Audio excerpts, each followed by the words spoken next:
Nyota, tunaposema nyota ni kitu ambacho Mungu alikuwekea kabla hujazaliwa.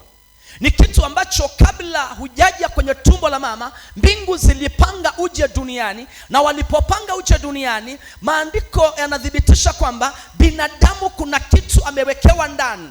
Sio mtu wa kawaida, isipokuwa shetani anakuja kuiba vile vitu. Kuna watu ni wataalamu katika ulimwengu wa kuzimu, wengine ni mawakala wa shetani, wanajua namna ya kuharibu uumbaji wa Mungu na kuiba kipawa cha mtu au neema ya mtu au ukombozi wa mtu au upenyo wa mtu. Na mnataka nishughulikie vile vitu. Naona kuna watu hawatamaliza mwaka, kuna upenyo wataona, kuna upenyo wataona.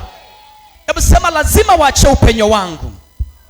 Kwa hiyo nyota, tunashughulikia nyota, ndio inaweza kumtambulisha mtu.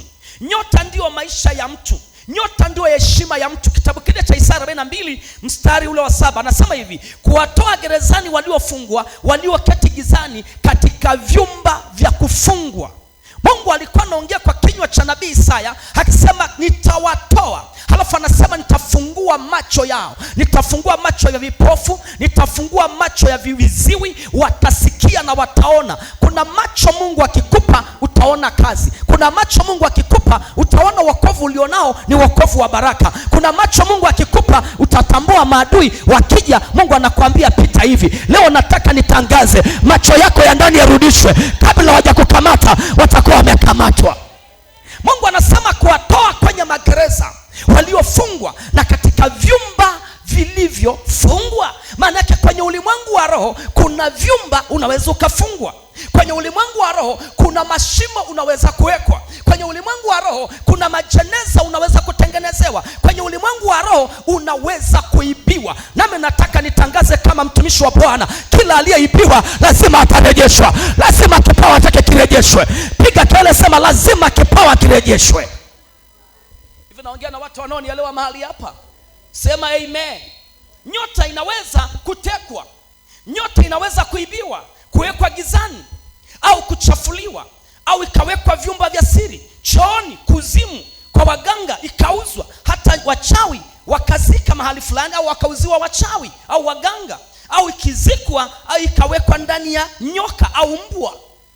Mmesikia yule dada Jumapili alikuwa anatoa ushuhuda, anasema alifungwa asiolewe. Alikuwa atamani hata kuwa na mwanaume na alikuwa kama kichaa. Anasema kwamba kampani yake ilikuwa ni mbwa. Maana yake nafsi yake imewekwa ndani ya mbwa. Nyota yake imewekwa mahali fulani. Na leo nataka nafsi au nyota ya familia ya kwenu iachiliwe nikiwa hapa. Hivi nasikika kweli? Iachiliwe nikiwa hapa. Aliyekosa kibali kwenye biashara akirudi kwenye biashara apate kibali. Aliyekosa kibali kwenye ndoa akirudi kwenye ndoa apate kibali. Aliyekosa kibali ya kazi akirudi kwenye kazi apate kibali. Aliyekosa kibali kwenye kusoma akirudi kwenye masomo apate kibali. Kimoja aseme amen. Nitanyanyua nyumba mpaka watasema kumbe huyu tulimdharau, kumbe alikuwa na ndoto.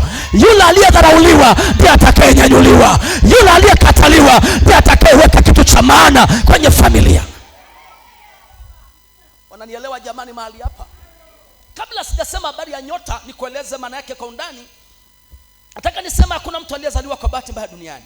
Kuna kazi maalum amepewa au umepewa ili uje utimize. Hivyo binadamu ni muhimu sana mbele za Mungu. Yesu hakuja kufia wanyama wala miti, ila alikuja kufia roho ya mtu. Akaweka chaguo, kila atakayemwamini atakuwa na uzima wa milele. Mtu akiwa na uhai ndani ya Kristo, kila kitu kitakuwa hai ndani yake. Yesu hakufia miti, hakufia chochote, alifia watu. Hii ikupe ujue binadamu ni wa maana kuliko chochote. Yesu hakufia malaika, Yesu hakufia kitu kingine, alikufa kwa ajili ya roho ya mwanadamu ambaye ni wewe. Nami nataka niseme, mbingu ikikutazama inaona mtu golidi. Mbingu ikikutazama wanaona mtu ambaye ni chaguo la mbingu. Mungu akikutazama haoni masikini, haoni mgonjwa, haoni anayetaabishwa. Mungu akikutazama anaona kwenye kitabu kile cha uzima alikuandikia baraka, alikuandikia uzima, alikuandikia ushindi. Nami leo nataka tuongee na mbingu. Kile kitabu chako cha uzima Mungu aifunue leo. Alafu malaika wa vita aachiliwe. Yule malaika wa ujumbe atobee kwenye anga afikishe majibu kwako. Nyota inaweza kuibiwa, nyota inaweza kutekwa, nyota inaweza kudhalilishwa, nyota inaweza kufedheshwa, nyota inaweza kuwekwa kwenye viungu, nyota inaweza kuwekwa kwenye maji machafu, inaweza kuwekwa popote kulingana na aliyekuteka. Lazima tuwateke na wao. Narudia, lazima tuwateke na wao. Sema, kila aliyeteka nyota yangu lazima leo alipuke. Popote alipo lazima aumie. Nyosha mikono uliko tukasema lazima aumie. Iwe ni madhabahu za kichawi, iwe ni madhabahu za mizimu, iwe ni laana za ukoo, lazima waniachie. Mimi sio mtu wa kawaida. Mimi nabeba kusudi. Hivi nasikika kweli mahali hapa? Sema, changu kitaachiliwa. Yule dada alivyosema Jumapili, timu yake ilikuwa ni umbwa na hakuna mtu aliyeweza kumtaka. Kuna vyumba vya giza, lazima leo mtu atolewe kwenye vyumba vya giza. Yaani unakuta mtu maisha yako ni maisha ya giza. Kila unachofanya huoni mwelekeo, kila unachokiendea kinagoma. Kwenye akili yako una vision ya kumiliki vitu vikubwa, lakini kila ukipiga hatua huoni mwelekeo. Sio kwamba una akili, unayo akili. Tatizo yuko aliyekuteka. Unanielewa vizuri? Unanielewa vizuri mwanangu? Dunia leo maarifa yameongezeka. Usiwaamini watu, wapende tu watu. Usiwaamini watu, ila wapende tu. Watu wengine ni wanyama. Mungu akifichua akakufunulia, kuna mtu tamani hata kutembea naye.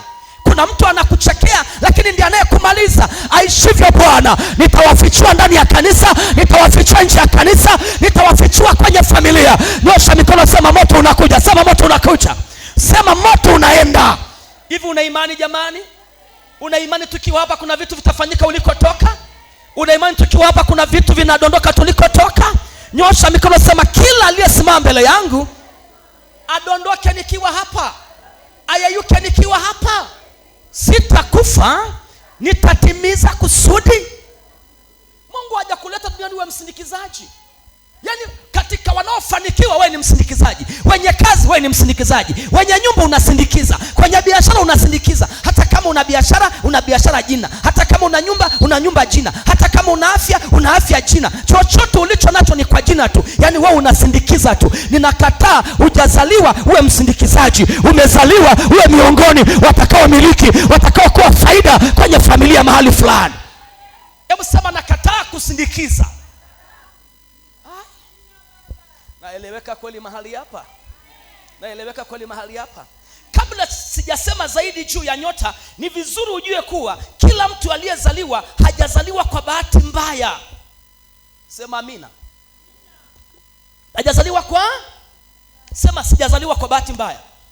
Gonga kifua, sema sijazaliwa kwa bahati mbaya. Gonga wa pili yako, sema hujazaliwa kwa bahati mbaya. Gonga kwenye bega, mwambie hujazaliwa kwa bahati mbaya. Wewe ni chaguo la Mungu na Mungu hajamalizana na wewe. Ndio maana hujafa. Mungu angeshamalizana na wewe ungeshakufa. Ndio maana walipokurushia mishale bado Bwana akakulinda. Walipokukalia vikao Bwana akakulinda. Wakasema hiyo kazi tutaona itakapofika. Atafunga hiyo kazi, bado unadema. Bwana amekusukuma leo. Niamuru uache vitu vyako. Si kama naongea na watu watatu. Sema leo wataachia vitu vyangu. Bado Mungu hajamalizana na wewe. Mungu angeshamalizana na wewe ungeshazikwa. Ungeshamaliza kazi. Ni mangapi wamekurushia? Ni mangapi wamekutegea? Ni mangapi wamesema juu yako? Ni mangapi wamesema utakufa mwaka huu? Mbona hujafa? Mungu anajua Raheli Baraka kuna kitu anabeba, ingawa baada hajatambua. Lakini acha niachilie malaika wa ulinzi. Kuna wale malaika walikulinda, ndio waliokuleta hapa. Nami nataka niamuru nyota yako iachiliwe. Nenda kwenye nafasi aliyopanga Bwana. Sema naenda kwenye nafasi yangu. Mashujaa watachomoka, mashujaa watainuka. Nasema na madhabahu ya kwenu, nasema na wanaotumia free maso, nasema na wachawi wa kwenu, nasema na wanafiki.